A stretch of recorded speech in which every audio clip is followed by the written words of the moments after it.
सच के साथ। नमस्कार, सिटी वाराणसी लाइव में आप सभी का स्वागत है। मैं हूं ममता चौरसिया। आइए नजर डालते हैं आज की हेडलाइंस पर। बलडा में कूदकर युवती ने दी जान, पुलिस ने गोताखोरों की मदद से युवती का शव निकलवाया बाहर। करखियावा के किसानों ने यूपीएसआईडीसी द्वारा अधिकृत जमीन के मुआवजे को लेकर सौंपा ज्ञापन। मछली की दुकान लगाने को लेकर हुए विवाद में मनबड़ों ने 2 महिलाओं को मारी गोली। और यूपी कॉलेज के गेट के बाहर कृषि संकाय के छात्रों का धरना।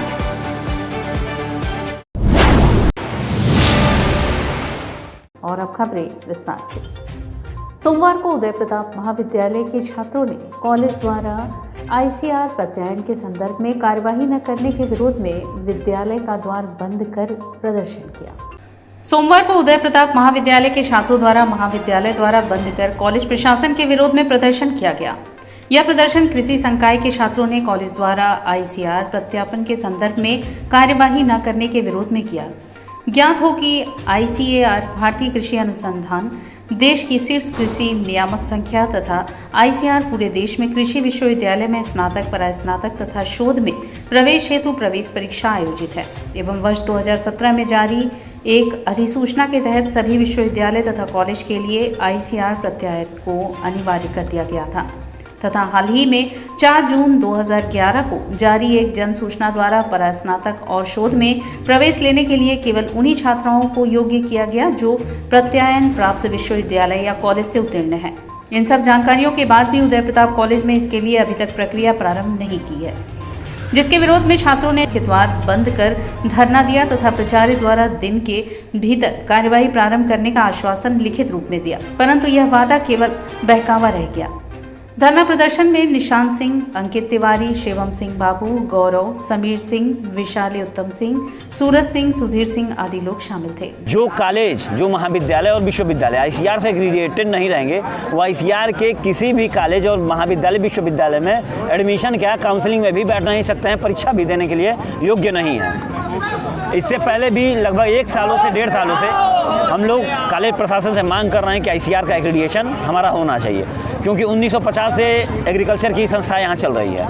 काफ़ी पुरानी संस्था है, काफ़ी अच्छे सोर्स हैं, काफ़ी अच्छी बातें हैं, लेकिन आईसीआर एक्रीडिएशन के चलते जो भी खामियां आ रही हैं, खामियां हमें कॉलेज प्रशासन बता नहीं रहा है। अभी हमारे जो करंट जूनियर पास हुए हैं, 4th ईयर के जो भी बच्चे पास हुए हैं, आईसीआर में लगभग 3-4 बच्चे थे। इधर आप कैमरा घुमा सकते हैं, ये सागर वर्मा है, 3rd ईयर के छात्र हैं। इन्होंने अभी लास्ट ईयर इनका है और इन्होंने आईसीआर में अपना फॉर्म अप्लाई किया, परीक्षा भी दिया। परीक्षा में 120 में से 89 क्वेश्चन इनके सही हुए थे, मतलब ये एलिजिबल थे एक अच्छे विद्यालय में एडमिशन लेने के लिए, लेकिन एक्रीडिएशन न होने के चलते, मान्यता प्राप्त न होने के चलते बच्चे वहाँ पे एडमिशन नहीं ले पाए। आईसीआर का एक प्रोविज़न है कि जितने भी एग्रीकल्चरल कॉलेजेस हैं सबको एक्रेडिटेड होना चाहिए आईसीआर से, जो कि हमारा कॉलेज नहीं है। हमारे कॉलेज के अपने पुराने मैटर्स की वजह से ये लोग एक्रेडिटेशन ले नहीं पा रहे, जिसकी वजह से हमारा फ्यूचर जो है वो काफ़ी रिस्की हो गया है। हम कहीं भी एंट्रेंस के लिए अप्लाई नहीं कर सकते। अगर अप्लाई करेंगे भी, सेलेक्ट भी हो जाते तो वहाँ काउंसलिंग में रिजेक्शन मिल रहा है। हम जॉब के लिए नहीं कर सकते, हमारी डिग्री लास्ट में इनवैलिड हो जाएगी। तो इसके लिए हम धरने पे बैठे हुए हैं। कृषि कानून के खिलाफ आंदोलित किसानों के समर्थन में चंपारण से गांधी जयंती पर किसान यात्रा निकला, जिसका समापन 20 अक्टूबर को वाराणसी पहुंचकर होगा। कृषि कानून के खिलाफ आंदोलित किसानों के समर्थन में चंपारण से गांधी जयंती पर निकला किसान यात्रा 20 अक्टूबर को वाराणसी पहुंचेगी, जहां इसका समापन किया जाएगा। इस संदर्भ में यात्रा संयोजक हिमांशु तिवारी, किसान नेताराम जन्म, समापन कार्यक्रम की संयोजिका परमिता साझा, संस्कृति मंच के समन्वयक फादर आनंद और डॉक्टर अनूप शमिक ने प्रेस वार्ता कर बताया कि नवनिर्माण किसान संगठनों ने गांधी के बताए रास्ते लोकनीति सत्याग्रह के माध्यम से गांधी जी और शास्त्री जी के जन्म दिवस 2 अक्टूबर को चंपारण से पदयात्रा शुरू की है। पूर्वी चंपारण, मोतिहारी, मलमालिया, मांझीघाट, बलिया, सिताब्दियारा, बलिया, रसदा, कासिमाबाद, गाजीपुर, नंदगंज, सिंधौना, कैथी, चौबेपुर, उमराहा, पांडेपुर होकर 350 किलोमीटर की दूरी तय करते हुए 20 अक्टूबर को पहुंचेगी। रास्ते में जन जागरण द्वारा देश के लोगों को जगाते हुए और एकजुट जनमत के सवाल को प्रधानमंत्री से पूछने के लिए उनके संसदीय क्षेत्र बनारस आकर यात्रा का समापन कर रहे हैं। पदयात्रा का समापन वर्णापुल स्थित शास्त्री घाट पर 20 अक्टूबर को 11 बजे होगा, जहां पदयात्रियों के अलावा वाराणसी, चंदौली, जौनपुर, गाजीपुर आदि जिलों के किसान उपस्थित रहेंगे। सभा को सर्वोच्च न्यायालय के विख्यात अधिवक्ता प्रशांत भूषण, सामाजिक कार्यकर्ता सुनीलम, कर्नाटक के किसान नेता आर पाटिल, संयोजक नवनिर्माण किसान संगठन के संयोजक अक्षय कुमार आदि संबोधित करेंगे। ये यात्रा 2 अक्टूबर से चल रही है। देश भर के 500 से ज़्यादा किसान इस पदयात्रा में लगभग 320 किलोमीटर की दूरी तय कर चुके हैं जब हम आप बात कर रहे हैं। और ये पदयात्रा आज गाजीपुर के आखिरी छोर पर है, जो बनारस की सीमा लगती है। रात में सिधौना पहुंच जाएगी। और इस पदयात्रा में 10 सवाल उठाए गए हैं। वो 10 सवाल दवाई से संबंधित हैं, सरकार की नाकामी है जो पढ़ाई से संबंधित हैं, बेरोजगारी से संबंधित है, नौजवानों के वो कमाई से संबंधित हैं, महंगाई से संबंधित हैं। इन किसानों के 2 मुद्दों के अलावा वो ये 5 सवालों से संबंधित 10 सवाल भी हम लोग साथ में उठा रहे हैं कि कॉरपोरेट की लूट की छूट कब तक, और मोदी जी का जो वो पूरे देश के लिए, किसानों के लिए जो अत्याचार कर रहे हैं, अनाचार कर रहे हैं। उनका एक मंत्री गाड़ी चढ़ा देता है और वो अभी तक बर्खास्त नहीं होता। उनको बर्खास्तगी को लेकर भी एक प्रमुख मांग के रूप में हम लोग रख रहे हैं पदयात्रा। प्रधानमंत्री के 25 अक्टूबर को संभावित जनसभा के मद्देनजर मेहंदीगंज में सभा स्थल पर कार्य तेजी से शुरू हो चुका है, जिसको लेकर विपक्ष मीन में निकालना भी शुरू कर चुके हैं। प्रधानमंत्री की 25 अक्टूबर को संभावित जनसभा के मद्देनजर मेहंदीगंज में सभा स्थल पर कार्य तेजी से चल रहा है। ऐसे में विपक्ष के लोग इसमें मीन में निकालना शुरू कर दिए हैं। इस संदर्भ में कांग्रेस के वरिष्ठ नेता व पूर्व विधायक अजय राय ने प्रेस वार्ता कर कहा कि अनाज की बाली फूट रही फसलों को काटकर वहां राजनीतिक रैली करना एक शर्मनाक नैतिक अपराध है। इस पर जिलाधिकारी कौशल राज शर्मा ने कहा कि रिंग रोड कार्यक्रम स्थल पर जो भूमि ली गई है, उन किसानों को फसल मूल्य 1940 रुपये MSP और उत्पादकता के आधार पर दिया जा रहा है। लगभग 7 लाख फसल मूल्य के चेक दिए जा रहे हैं। फसल भी काट कर उनको दे दी गई थी। इसकी गणना कल हो गई थी और आज NHAI इनको चेक दे रही है। कुल 30 गाटा लिए गए हैं, जिसका रकबा भूमिधारी का 8.745 हेक्टेयर है।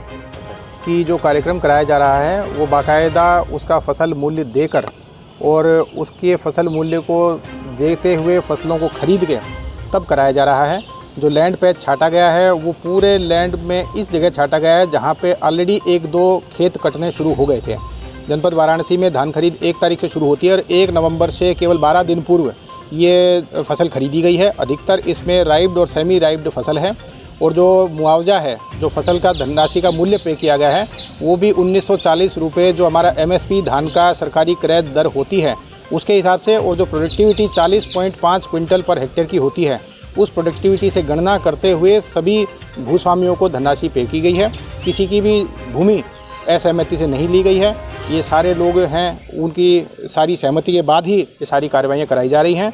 वैसे भी अगर देखा जाए तो जिस रिंग रोड का उद्घाटन हो रहा है वो 430 करोड़ रुपए के मूल्य से बनी है, लेकिन भूमि का मुआवजा जो इस पे दिया गया है वो लगभग 570 करोड़ रुपए पे किया गया है। वो भी किसानों को ही पे किया गया है। किसानों को जितना मुआवजा इस रिंग रोड की वजह से मिला है उससे कम ही उसकी कंस्ट्रक्शन कॉस्ट है। इन्हीं किसानों की ही सर्कल रेट आगे बढ़ेगी, इनकी लैंड का एप्रिसिएशन होगा, इनको फ़ायदा होगा और जो भी आसपास के किसान हैं उनके लिए ये रिंग रोड एक बहुत बड़ा वरदान साबित होगी। तो पूरी सहमति के साथ ये ज़मीन ली गई है। जो लोग इस अफवाह को फैला रहे हैं कि किसानों की फसल ज़बरदस्ती नष्ट की गई है, वो पूरी तरह अफवाह है और ऐसे लोगों पर विधिक कार्रवाई करने की भी तैयारी की जा रही है। करखियाओं के किसानों ने UPSI-DC द्वारा अधिकृत जमीन के मुआवजे को लेकर जिला प्रशासन को ज्ञापन सौंपा। ग्राम सभा करखियाओं में किसानों की जमीन को UPSI-DC द्वारा अधिकृत किए गए जमीन के मुआवजा के संबंध में किसानों के एक प्रतिनिधि मंडल ने DM के प्रतिनिधि को 3 सूत्रीय मांगों का ज्ञापन सौंपा। इस प्रतिनिधि मंडल का नेतृत्व कर रहे धनंजय सिंह ने बताया कि 2 से 3 महीने पहले सभी किसानों के द्वारा वहां पर हम लोग धरना प्रदर्शन किए थे। DM साहब द्वारा हम लोगों को आश्वासन दिया गया था कि आप लोग विरोध प्रदर्शन, धरना प्रदर्शन को बंद करें और आप लोगों को 1 हफ्ते के अंदर में सबके खाते में मुआवजा भेज दिया जाएगा। लेकिन आज 2 से 3 महीने बीत गए, 1 रुपये भी अकाउंट में नहीं आया। हम लोगों की मांगे हैं कि DM साहब जो बोले हैं उसको जल्द से जल्द करें और नहीं तो हम लोग फिर से एक बड़ा आंदोलन करने के लिए बाध्य होंगे। UPSI-DC करखियाओं जौनपुर बनारस के बॉर्डर पे है, फूलपुर में पड़ता है। वहाँ अधिग्रहण करने के लिए गए थे तो वहाँ किसान हम लोग विरोध किए थे। और उन्होंने कहा था कि आप लोग विरोध मत करिए, काम होने दीजिए और 15 दिन के अंदर हर किसानों का हाई कोर्ट सुप्रीम कोर्ट का जो फैसला है उस आधार पर पैसा आपके खाते में डाल दिया जाएगा। लेकिन बड़े दुख की बात है कि डिस्ट्रिक्ट मजिस्ट्रेट जो बात कहते हैं उस पर भी प्रशासन खरी नहीं उतरती है। अब आज तक किसी किसान का पैसा उसके खाते में नहीं गया है। इसका विरोध करने के लिए हम लोग पुनः डीएम कार्यालय पे आए हुए हैं। हमने पत्रक दिया है, उनसे हमारी 3 मांगे हैं। उन्होंने कहा था कि अगर कोई कंपनी बन जाएगी तो लोकल वालों को फ़ायदा मिलेगा। आज लोकल में जो पहले से कंपनियां संचालित है, लोकल वालों को निकाला जा रहा है। बगल के जो ट्रक मालिक है, जो ट्रक चलाते थे, लोकल का भाड़ा ढोते थे, आज उस ट्रक को भाड़ा रोक दिया गया है, जिसको लेकर के एक नौकरी को लेकर के अमूल में देने की बात कहे थे डिस्ट्रिक्ट मजिस्ट्रेट। हम लोग इस तीनों मुद्दे को लेकर के आज जिलाधिकारी को एक पत्रक दिए हैं और उन्होंने हमने कह दिया है कि इस पर आप कार्रवाई नहीं करते हैं तो हम लोग निश्चित तौर पर धरना प्रदर्शन करने पर बाध्य होंगे। चितईपुर थाना क्षेत्र के करौंदी के मलियान बस्ती में रविवार देर रात मनबड़ बदमाशों ने 2 महिलाओं सुनीता और रीता को गोली मार दी। चितईपुर थाना क्षेत्र के करौंदी के मलियान बस्ती में रविवार देर रात मनबड़ बदमाशों ने घर के निकट स्कूटी पर बैठकर बात कर रही 2 महिलाओं सुनीता और रीता को गोली मार दी। वारदात के बाद वे पैदल ही वहां से भाग निकले। रीता के दाएं बाह में जबकि सुनीता की पीठ में गोली लगी। चितईपुर मलियान बस्ती की रहने वाली रीता अपने घर के सामने बैठी थी। इस बीच सुनीता आकर बात करने लगी। इसी बीच मुंह बांधे अपाचे सवार पहुंचे 2 हमलावरों ने लक्ष्य कर फायरिंग कर निकल गए। चितईपुर चौराहे के समीप सुनीता मछली की दुकान लगाती है जबकि इसके पति फल बेचते हैं। इनके दुकान के बगल में मछली की दुकान लगाने वाला मोहन सोनकर से किसी बात को लेकर रंजिश रखता था। घटना के दूसरे दिन सोमवार को इलाके में दहशत का माहौल बना रहा। स्थानीय लोगों की माने तो हमलावर सुनीता को लक्ष्य कर गोली चलाया। गोली रीता और सुनीता दोनों को लगी। मोहन किराए पर कमरा लेकर इलाके में रहता है। पुलिस के अनुसार चितईपुर थाना क्षेत्र के मलियान बस्ती के समीप दुकान की पुरानी रंजिश में सुनीता और रीता सोनकर को रविवार की रात गोली मारने वाले के खिलाफ केस दर्ज किया गया। गोली से घायल रीता के पति सुनील सोनकर की तहरीर पर मोहन सोनकर व एक अज्ञात के खिलाफ हत्या का प्रयास के मामले में केस दर्ज किया गया। गोली चलाने वाले आरोपी के 4 करीबियों को हिरासत में लेकर पूछताछ की जा रही है। मुख्य आरोपी के गिरफ्तारी के लिए टीम लगाई गई। गोली से घायल ट्रामा में भर्ती सुनीता और रीता का हालत खतरे से बाहर बताया जा रहा है। चितईपुर में गोली चलने की घटना हुई है। इसमें 2 व्यक्ति मोटरसाइकिल से आए, 2 महिलाएं जिनसे उनका मछली को लेकर कोई विवाद था, मछली को बेचने को लेकर उन पर उन्होंने गोली चलाई, जिसमें एक महिला को पीठ में गोली लगी और एक को हाथ में गोली लगी। दोनों की हालत फिलहाल खतरे से बाहर है। हालांकि उनका समुचित इलाज ट्रॉमा सेंटर में चल रहा है। जो एक्यूज्ड हैं उनकी तलाश के लिए पुलिस जगह जगह पर टीमें दबिश दे रहे हैं और जल्दी हम उनको गिरफ्तार। वाराणसी वरुणा में कूदकर युवती ने जान दी। पुलिस ने गोताखोरों की मदद से युवती का शव निकलवाया। नक्की घाट पुल से सोमवार की सुबह एक युवती ने वरुणा नदी में छलांग लगा दी। मौके पर मौजूद लोगों ने आनंद फानन में पुलिस को इसकी सूचना दी। इसके बाद स्थानीय मल्लाहों और गोताखोरों की मदद से घंटों बाद युवती के शव को बाहर निकाला गया।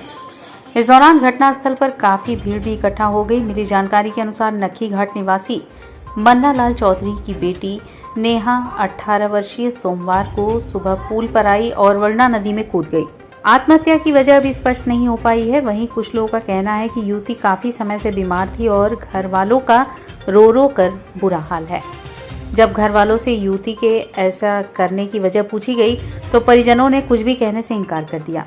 घंटों बाद शव को बाहर निकाला गया तो पोस्टमार्टम के लिए भेजने के बजाय परिजन युवती के शव को लेकर घर चले गए। सूचना मिलते ही सारनाथ थानाध्यक्ष अर्जुन सिंह मृत युवती के घर पहुंचे और परिवार को समझा बुझाकर शव को कब्जे में लिया और पोस्टमार्टम के लिए भिजवाया। फिलहाल पुलिस मामले की छानबीन कर रही है।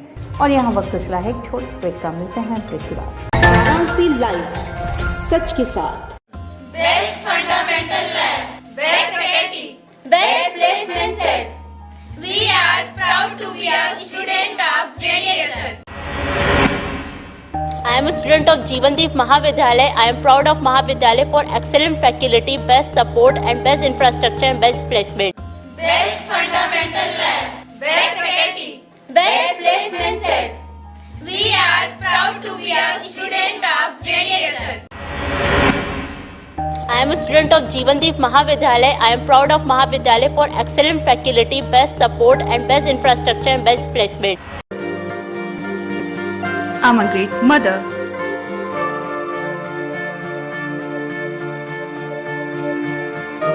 am living a life with purpose. Because I am providing the best education to my child.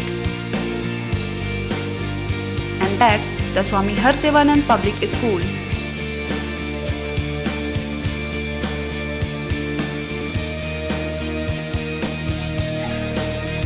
Harsevanand Public School provides value-based education. Admission open for nursery to class 11th. Harsevanand Public School and Hostel, Garhwaghat, Banpurwa and Jagatganj, Varanasi. हम तोड़ेंगे ये सन्नाटा, करेंगे बात आपकी, बात बना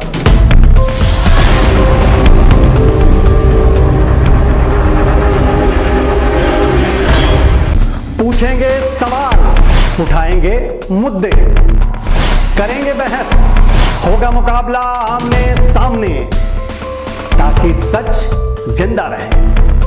बेबाक बहस। कोरोना वायरस ने देश में एक बार फिर से रफ्तार पकड़ ली है। ऐसे में जरूरी है कि सभी लोग पूरी एहतियात बरतें। घर से बाहर निकलते समय मास्क का सदैव प्रयोग करें।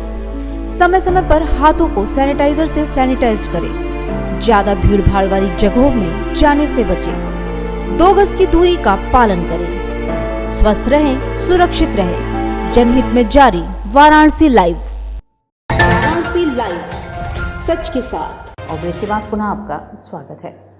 वाराणसी नगर निगम में आज सोमवार को कार्यकारिणी बैठक आयोजित की गई, जिसमें विभिन्न बिंदुओं पर चर्चा हुई। वाराणसी के नगर निगम में आज कार्यकारिणी बैठक आयोजित हुई। इस बैठक में महापौर, नगर आयुक्त, पार्षद और अधिकारी उपस्थित रहे।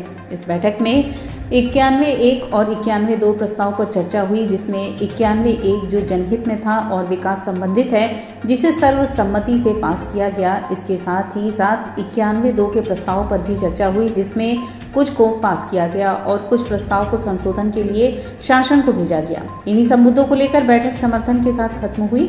बैठक के बाद महापौर मीडिया से बातचीत के दौरान यह जानकारी दिए। 91-1 के प्रस्ताव सब जनहित में था और विकास संबंधित थे, इसलिए उसको सर्वसम्मति से पास किया गया। इसके साथ साथ 91-2 के भी पार्षदों का प्रस्ताव था, जो कि अपने अपने वार्डों के विकास के लिए था, जिसको कुछ प्रस्ताव को पास भी किया गया, कुछ प्रस्तावों को कुछ संशोधन के लिए शासन को भेजने की प्रक्रिया भी थी। इसके तहत सभी पार्षदों ने इसका समर्थन भी किया और ये सारे प्रस्ताव पास हुए और आज की बैठक इसी इस प्रस्ताव के समर्थन के साथ खत्म हुई। राष्ट्रीय स्वयंसेवक संघ के द्वारा घोष पंथ संचालन आयोजित किया गया। राष्ट्रीय स्वयंसेवक संघ के द्वारा घोष पंथ संचालन आयोजित किया गया। काशी उत्तर भाग का विजयदशमी उत्सव का समापन रविवार को घोष पंथ संचालन के माध्यम से संपन्न हुआ। रविवार प्रातः 8 बजे रामकुंड शाखा रामकटोरा से प्रारंभ होकर लोहरा पीर चौराहा, रामकटोरा चौराहा, धूपचंडी चौराहा, संपूर्णानंद विश्वविद्यालय होते हुए पुनः रामकुंड शाखा पे समापन हुआ। घोष संचालन में घोषवादकों द्वारा सोनभद्र, किरण रूप, पाठ क्रमांक 2 और 5 का वादन किया गया। इसी के साथ आगामी कार्यक्रम की भी सूचना कार्यकर्ताओं को दी गई, जिनमें 20 अक्टूबर को शरद पूर्णिमा, महर्षि वाल्मीकि जयंती सभी शाखाओं पे मनाई जाएगी। वह 19 नवंबर से 16 दिसंबर तक चलने वाले अमृत महोत्सव की भी जानकारी दी गई, जिसमें तिरंगा यात्रा, भारत माता आरती, वंदे मातरम गायन का वृहद आयोजन किया जाएगा। इस दौरान काशी संघ चालक वीरेंद्र गुप्ता जी, पूर्व उत्तर प्रदेश ग्राम विकास प्रमुख चंद्र मोहन, भाग कार्यवाहक डॉक्टर आशीष, घोष प्रमुख प्रभात, नगर कार्यवाहक डॉक्टर अजय कुमार, प्रांत कार्यालय प्रमुख श्याम, हरिओम, सुरेंद्र, योगेंद्र आदि बंधु मौजूद थे।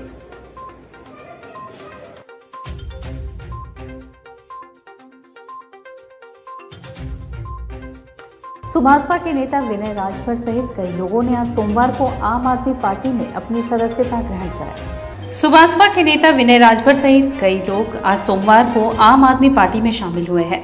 सर्किट हाउस में पार्टी की सदस्यता प्रदान करते हुए आम आदमी पार्टी के पूर्वांचल प्रकोष्ठ के अध्यक्ष अनूप पांडे ने बताया कि आम आदमी पार्टी ने सभी जिलों में राज्यसभा सांसद व प्रदेश प्रभारी संजय सिंह के नेतृत्व में फ्री बिजली गारंटी पदयात्रा निकालने का फैसला लिया है।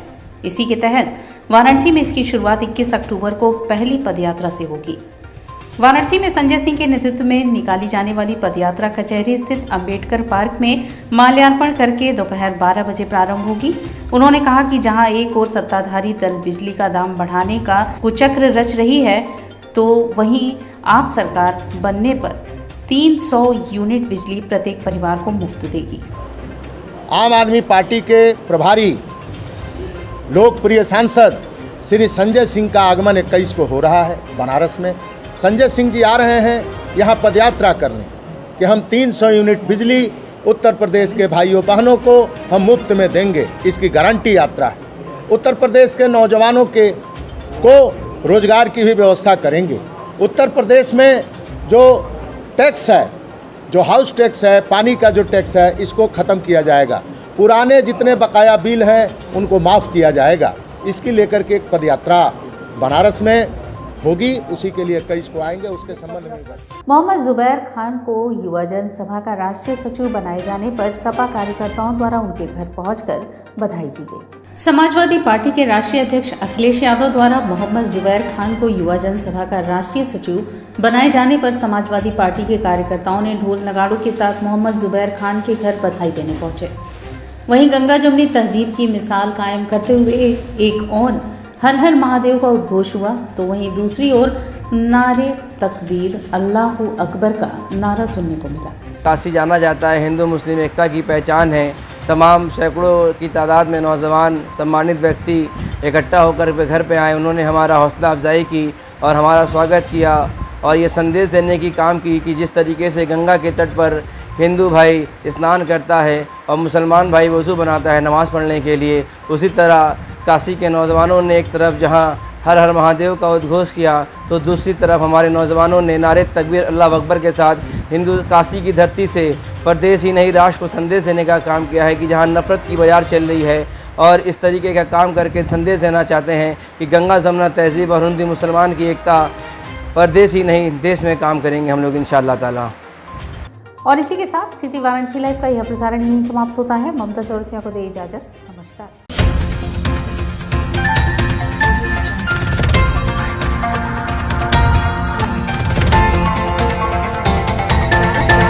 लाइव सच के साथ।